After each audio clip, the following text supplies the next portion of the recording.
Hello everyone, good morning and welcome back to my channel my SD লাইফস্টাইলে তোমাদেরকে স্বাগত জানিয়ে একটা নতুন ভিডিও শুরু করছি। কেমন আছো সবাই? আশা করছি তোমরা সবাই খুব ভালো আছো আর আমরাও বেশ ভালো আছি। তো সারাদিন সঙ্গে থাকো, দেখতে থাকো, স্কিপ করো না, ভিডিওটা প্রথম থেকে শেষ পর্যন্ত দেখো। আশা করছি তোমাদের খুব ভালো লাগবে। তো সকালবেলা ঘুম থেকে উঠেই একদম কোমর বেঁধে কাজে নেমে পড়েছি।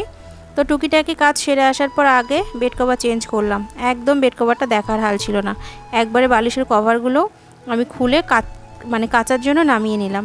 তো দেখো আমার ঘর গোছানো, বিছানা গোছানো সমস্তটাই কমপ্লিট হয়ে গেছে। ছোট্ট একটা ঘর আমার, একদম পাখির ঘরের মতো বলতে পারো। তো ঘরে কোনো বেশি জিনিসপত্রও নেই, তোমরা যারা আমার ভিডিও দেখো তারা জানো। তো সেটাই একটু গুছিয়ে রাখার চেষ্টা করি। আর ঘরের মধ্যে তো শুধু আমার খাটটাই চোখে বাঁধে, কারণ ছোট্ট একটা ঘর, তার মধ্যে তিনটে মাত্র জিনিস, খাটটাই বেশি চোখে বাঁধে। তো খাটটা যদি একটু পরিষ্কার পরিচ্ছন্ন করে রাখা না হয় কেমন লাগে বলো। তো যাই হোক, তারপর কাজবাজ সেরে নিয়ে বেড কভার চেঞ্জ করলাম, ঘরটা গুছিয়ে নিয়ে আমি নিজে একটু ফ্রেশ হয়ে নিচ্ছি। তারপর বাকি কাজবাজে নেমে পড়বো। প্রচণ্ড গরম লেগে গেছে, বাপরে বাপ। কে এসে গেছো? তো কাজবাজ গুছিয়ে নিয়ে এসিটা অন করলাম, করে একটু বসলাম। আর তোমাদের দাদাভাই গেছিলো বাজারে। ওখানে রাখো না, বিছানায় রাখো না, ব্যাগ রান্নাঘরে রাখো। কি ওই যাও, ওই রান্নাঘরে বের করছি। বেশ ভালো, একটু রেস্ট নেবো। যদিও ভালো হয়েছে, প্রচণ্ড খিদে পেয়ে গেছে। পরোটা আনতে বলেছিলাম, পরোটা নিয়ে এসছো? একদম বাজারে আনার সঙ্গে সঙ্গে বাজারে ব্যাগ নিয়ে বসে গেছি তোমাদের সঙ্গে শেয়ার করার জন্য। আজকে পরোটা, তেল দেওয়া, তেল ছাড়া।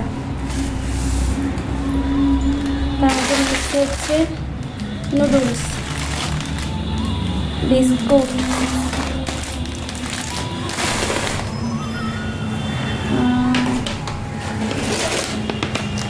খেজুর। বাবা, ডিম বোধহয় ফেটে গেছে, সয়াবিন ডিম মনে হচ্ছে ফেটে গেছে। আমি জোরে ইয়ে করেছি। হ্যাঁ, ডিম ফেটে গেছে মনে হচ্ছে, ফেটে গেছে, বুঝতে পারছি না ফেটেছে নাকি ডিম। না না, ফাটেনি। এখানে 10টা ডিম আছে, 10টাই আনতে বলেছিলাম। আর ওই দেখো কি মারছে, আদা রসুন পেঁয়াজ। ঠিক আছে, এই হলো আজকের বাজার। গতকালকে সেই ধোয়া বাসন আর রাতে যে খাওয়া দাওয়া হয়েছে সেগুলো সকালবেলা মা ধুয়ে নিয়েছে। সেগুলো ওই দেখো তাকে রেখে দিয়েছে গুছিয়ে। সকালবেলা ফ্রিজ চলছিল না জানো তো, তারপরে তোমাদের দাদাভাই আবার ঠিক করলো। চলো গুছিয়ে রাখি সব।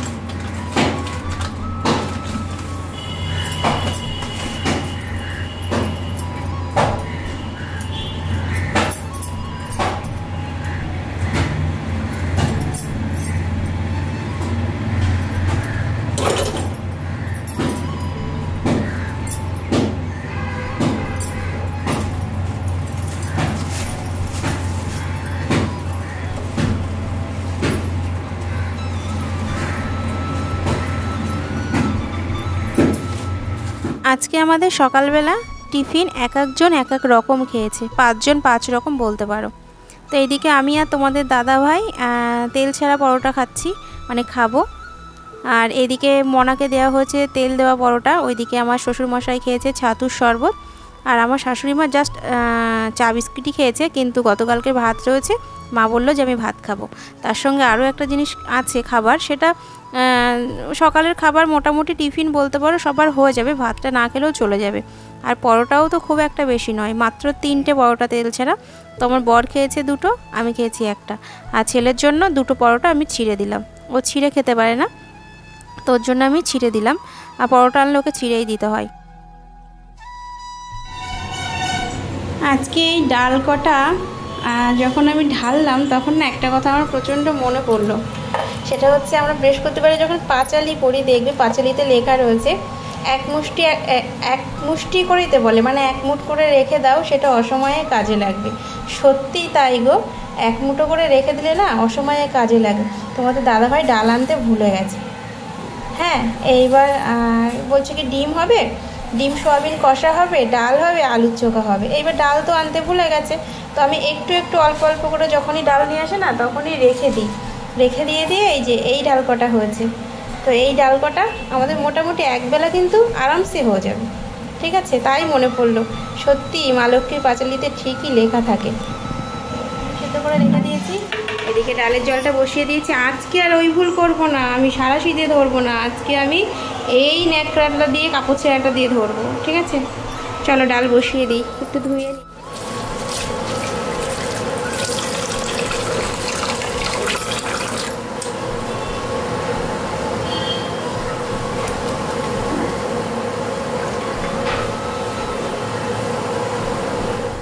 তো তোমাদেরকে যেটা বলছিলাম যে আর একটা জিনিস রয়েছে, তো সবার সকালে টিফিন মোটামুটি অল্প অল্প করে হয়ে যাবে, সেটা হলো দই বড়া। তো গতকাল রাতে আমার বর ফেরার পথে দই বড়া এনেছিল। তো সেই দই বড়াটা তো রাতে আর খাওয়া হয়নি, কারণ অনেক লেট করে এসেছিলো। তো আমি ভেবেছিলাম বিকালের নাগাদ, মানে বিকালবেলা, মানে সন্ধ্যাবেলার দিকে সবাই মিলে একসঙ্গে বসে খাবো, কিন্তু আর হলো না, কারণ ফ্রিজ তো চলছে কিন্তু ফ্রিজ ঠান্ডা হচ্ছে না। তো কি করব, ওর জন্য ভাবলাম সকালবেলায় সবাই খেয়ে নিই, না হলে নষ্ট হয়ে যাবে।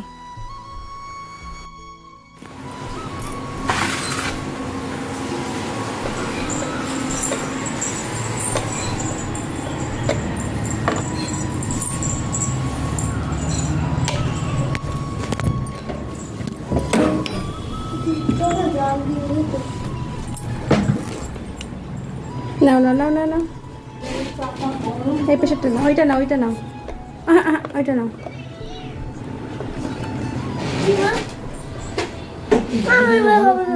রাখ, ফ্রিজ নেই কিন্তু, খেয়ে নাও, একটা খাও, যে কোনো একটা নাও।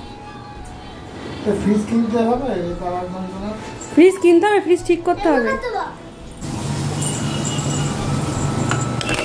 এই বাবা পড়লো চামচটা।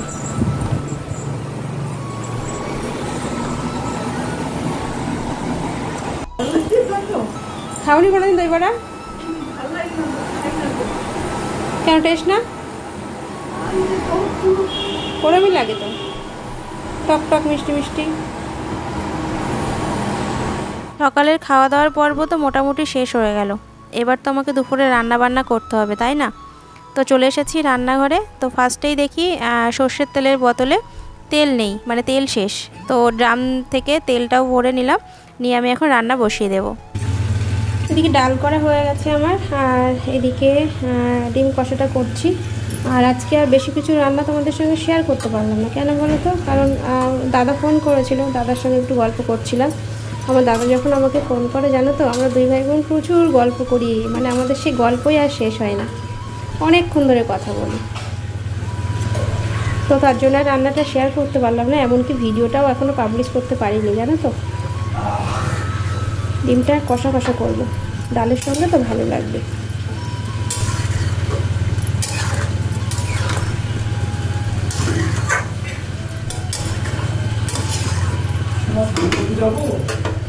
চান করতে যান, হয়ে গেছে আমার প্রায়। আর এইদিকে দেখো ডাল রয়েছে, ভাবলাম আলু ভাজা করবো, তো আর ইচ্ছা করছে না, 2টা বাজতে চললো। চলো, এটা আস্তে আস্তে হতে থাকুক, তার মধ্যে আমি ভিডিওটা আপলোড দিয়ে আসি। স্নান করে চলে এলাম, তো এখন খাওয়া দাওয়া সারবো। স্নান করে এসে শুধুমাত্র চুলগুলো একটু আঁচড়িয়ে নিলাম, সিঁদুর পরিনি, কারণ কি বলে, ভেজা চুলে নাকি সিঁদুর পরতে নেই, খোলা চুলে সিঁদুর পরতে নেই। আমাদের মেয়েদের স্বামীর মঙ্গলের জন্য কত কি মানতে হয়, তাই না? তো আগে আমি পরতাম, জানতাম না, তো আমার বৌদিই বলেছে ভেজা চুলে কখনো সিঁদুর পরবে না, তো তারপরের থেকে আর পরি না, চুলটা শুকালে তারপরে সিঁদুর পরি। ঠিক আছে। তারপর দাদাভাই এইদিকে শুয়ে রয়েছে, আমার ছেলে ওইদিকে। এখন 3টে বাজে, এখন আমাদের লাঞ্চ হবে, ভাবতে পারছো? মাথা ব্যথা করছে, হ্যাঁ 4টের সময় করা রয়েছে, মাথা ব্যথা করছে, বুঝতে পারছি না জ্বর আসবে না কি হবে, ভালো লাগছে না। চলো খাবারটা নিয়ে আসি ঘরে। এই একটা কাজ, রান্নাঘরে খেলে না এই সমস্যাটা হয় না, আমাদের তো রান্নাঘরে বসে খাওয়াও যায় না, সেই ঘরে আবার টেনে টেনে নিয়ে আসতে হয়, আবার টেনে টেনে নিয়ে যেতে হয়, ভালো লাগে না আমার আর। তো চলো বন্ধুরা, আমরা খাওয়া দাওয়া করতে বসে গেছি। ওইদিকে আমার শ্বশুরমশাই শাশুড়ি মায়ের খাওয়া হয়ে গেছে, আমরা তিনজন লাস্ট। 3টের বেশি বেজে গেছে, তো বললাম একটু পরেই আবার ছেলের পড়া রয়েছে। তো এখন খাওয়া দাওয়া করব, খাওয়া দাওয়া করে ভাবছি আজকে একটু ঘুমাবো। ইচ্ছা ছিল জানো তো আজকেও ডিমের কোরমা বানাবো, কিন্তু আমার ছেলে বলছে না আমি ডিমের কোরমা বানাবো না, আজকে আমি ঝাল ঝাল খাবো। আর ঘরের প্রতিটা কোনায় কোনায়, মানে কোনায় কি মাঝখানেও শুধু চুল আর চুল, এই চুল আমি ফেলে ঝাড় দিয়ে শেষ করতে পারি না জানো তো, তার জন্য প্রচুর বকা শুনি। কী করব, সব চুল কেটে কেটে পড়ে, আর সাদা তো আরও মানে বেশি চোখে বাঁধে। তো তোমাদের দাদাভাই দেখার আগে আমি হাত দিয়ে সরিয়ে দিলাম, কি করব আর বলো। তো খাওয়া দাওয়া শেষ হয়ে গেছে, এইবার আমি এঁটো জায়গাটা মুছে নিচ্ছি। তো তারপরে মনে হচ্ছে কখন আমি একটু বিছানায় পড়বো। তো তারপরে আমার ছেলের বায়না হচ্ছে আমি লেবু খাবো। আমিও দেখলাম যে না, লেবুগুলো নষ্ট হয়ে যাবে, তো ভাত খাওয়ার পরে লেবুটা ছেলেকে কেটে দিই। তো এদিকে ছেলের পাপাও বলছে আমিও খাবো। আর এইদিকে দেখো কালকে রাতে এনেছিল মশলা মুড়ি, কিন্তু খাওয়া হয়নি, আমিও আর দেখিনি, কাউকে দেওয়াও হয়নি। তো মুড়িগুলো তো নরম হয়ে গেছে, কি করব এখন, যে ভাবছি কাককে দিয়ে দেব, ওরা খেয়ে বাঁচুক, তাই না। তো এইদিকে 5টা 6টা মতো লেবু নিয়ে নিয়েছি, তো কাটবো। আর আমগুলো কি বাজে খেতে, যতটা ভালো ওপর থেকে দেখছো ভিতর থেকে ঠিক ততটাই খারাপ। আমার ছেলে এত আমের ভক্ত, আমার বর এত আমের ভক্ত, তবুও আম খেতে চাইছে না, বলছে এত বাজে আম। তো তারপর দেখো ছাদে চলে এলাম, ওই লেবুগুলো রেখে আসলাম, ভাবলাম আগে কাককে দিয়ে দিই, কারণ লেবুটা খাওয়ার পরেই আমি শুয়ে পড়বো, তখন আর দেওয়া হবে না। তো দিতে চলে এসেছি, একটা কাককেও দেখতে পাচ্ছি না। আমি ভাবলাম বোধহয় না, এই মুড়ি এরকমভাবেই পড়ে থাকবে, এরকমভাবে ছড়াচ্ছি, আসছে তো না। তো কিছুক্ষণ বাদে ফার্স্টে একটা শালিক পাখি এসেছিলো, তারপরে একে একে এসছে, তবুও মুড়িগুলো কমপ্লিট করতে পারিনি জানো তো। আমি যেই দিয়েছি আমার ছেলে দেখে ঘরের থেকে ভালো মুড়িও এনে এখানে দিয়েছে। বলো তো কী করা যায়।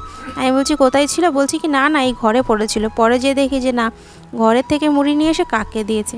আমি বললাম ঠিক আছে ভালো হয়েছে, দিয়েই যখন ফেলেছিস আর কি করা যাবে। কিছু জামা কাপড় রয়েছে ছাদে, তো সেগুলোও একবারে তুলে নেব, পুরো শুকিয়ে গেছে। তো এখন ভাঁজ করব না, ওইদিকে বালিশের কভারগুলোও লাগাতে হবে। তো সন্ধ্যাবেলার দিকে দেখি যদি পারি তাহলে লাগাবো, না হলে কালকে সকালে গিয়ে লাগাবো। আর বেড কভার বালিশের কভার এগুলো কিন্তু মা কেচে দিয়েছিল, যখন বার করেছিলাম মা বলছি কি তাহলে জমিয়ে রেখে কী হবে, এখন তো আর বৃষ্টির কোনো ঠিক নেই, আজকে যখন বৃষ্টিটা কম আছে তাহলে আমি কেচে দিই। আমি বললাম ঠিক আছে তাহলে দাও, আমি তাহলে রান্নাবান্নাগুলো সেরে নিই। শুকিয়েও গেছে, মা তুলেও দিয়েছে। আর এই কটা কিছু জামা কাপড় রয়েছে, সেগুলো মোটামুটি 2-1টা শুকিয়েছে, 2-1টা রয়েছে। তো যেগুলো শুকিয়েছে সেগুলো তুলে ফেলছি। আর ছেলের একটা প্যান্ট মাত্র ভেজা রয়েছে, ওটা ছাদেই থাকলো, পরে সন্ধ্যার আগে তুলে নেব। এই দেখো তোমাদেরকে বললাম না, মুড়ি নিয়ে এসে দিয়ে দিল, কি বলবো বলো। তো চলো এবার রান্নাঘরের দিকে যাই, লেবুগুলোও আমাকে কাটতে হবে। আর আজকে লেবু খাবো কী দিয়ে জানো, বিট নুন দিয়ে। তোমরা এরকম মৌসম্বি লেবু বিট নুন দিয়ে একবার ট্রাই করে দেখো, দারুণ লাগে। একটু টকটক হলে তো বেশি ভালো লাগে, আর মিষ্টি হলেও কিন্তু খারাপ লাগে না, মিষ্টি মিষ্টি নোনতা নোনতা দারুণ লাগে খেতে, আমাদের তো ভীষণ ভালো লাগে। এমনকি তোমরা যদি চাও তরমুজের সঙ্গেও কিন্তু বিট নুন দিয়ে খেতে পারো, অসাধারণ লাগে খেতে। এটা আমার বাপের বাড়ি থেকে শিখেছি, কিন্তু লেবুটা আমার ছেলের থেকে শিখেছি। আমার ছেলে প্রত্যেকটা জিনিস দেখলেই বলে মাখা করবা মাখা করবা। তো দেখো বুঝতেই পারছি আমার মুখ দেখে কতটা ভালো খাচ্ছি আমি, দারুণ লেগেছে। তো চলো এবার আমি রান্নাঘরটা পরিষ্কার করে নেব। আর আজকে কিন্তু রান্নার পরে রান্নাঘরটা আমি ক্লিন করিনি জানো তো, আমার প্রচণ্ড শরীর খারাপ করছিল। তো মা বলছে তুমি তাড়াতাড়ি স্নান করে নাও, স্নান করে নিয়ে একটু ঘুমাও, তাহলে হয়তো শরীরটা ভালো লাগবে। আর এইদিকে দেখো আমার বড়ও কিন্তু এরকম নুন দিয়ে লেবু খেতে প্রচণ্ড ভালোবাসে, তবে বলছে আগের দিনের মতন টেস্ট করতে পারোনি। বলো শুনে হাসি পায় না, টেস্ট করব কি করে, আমি কি মানে আগের দিনের লেবুগুলো তো টক ছিল, আজকে তো একটু মিষ্টি মিষ্টি।